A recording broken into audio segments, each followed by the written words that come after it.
നമസ്കാരം, ജന്മഭൂമിയിലേക്ക് സ്വാഗതം. ദക്ഷിണേഷ്യയിലെ ചില രാജ്യങ്ങൾ സ്പോൺസർ ചെയ്യുന്ന അതിർത്തി കടന്നുള്ള ഭീകര പ്രവർത്തനങ്ങൾ ഉൾപ്പെടെയുള്ള തീവ്രവാദ ഭീഷണികളെക്കുറിച്ചും വെല്ലുവിളിയെ ഒറ്റക്കെട്ടായി നേരിടാനുള്ള വഴികളെക്കുറിച്ചും ഇന്ത്യയും ജപ്പാനും വ്യാഴാഴ്ച വിപുലമായ ചർച്ചകൾ നടത്തി.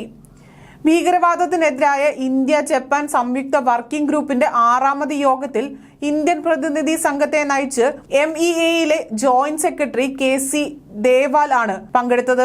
ജാപ്പനീസ് ഗവൺമെന്റിലെ തീവ്രവാദത്തെയും അന്താരാഷ്ട്ര സംഘടിത കുറ്റകൃത്യങ്ങളെയും നേരിടുന്നതിനുള്ള അന്താരാഷ്ട്ര സഹകരണത്തിന്റെ ചുമതലയുള്ള അംബാസിഡർ ഹിരോയുഗി മിനാമിയാണ് ജാപ്പനീസ് ടീമിനെ നയിച്ചത്.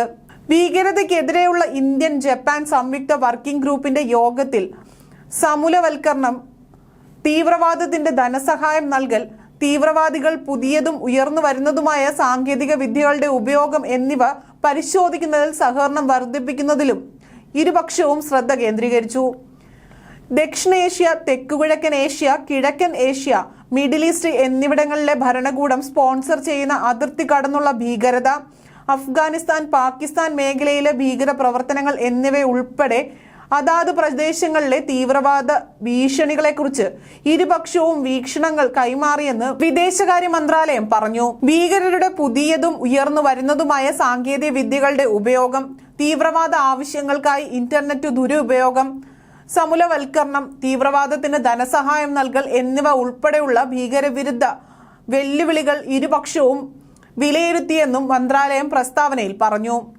തീവ്രവാദത്തിന് ധനസഹായം നൽകൽ, സംഘടിത കുറ്റകൃത്യങ്ങൾ, മയക്കുമരുന്ന്, ഭീകര ശൃംഖല എന്നിവയെ പ്രതിരോധിക്കുന്നതും ചർച്ചയിൽ ഇടം പിടിച്ചതായി അതിൽ പറയുന്നു. ഇതിനു പുറമെ വിവര കൈമാറ്റം, ശേഷി വർദ്ധിപ്പിക്കൽ, പരിശീലന പരിപാടികൾ, വ്യായാമങ്ങൾ, UNFDF ക്വാഡ് തുടങ്ങിയ ബഹുമുഖ വേദികളിലെ സഹകരണം എന്നിവയിലൂടെ തീവ്രവാദ വിരുദ്ധ സഹകരണം ശക്തിപ്പെടുത്തുന്നതിന്റെ പ്രാധാന്യം ഇരുപക്ഷവും ഊന്നി പറഞ്ഞു.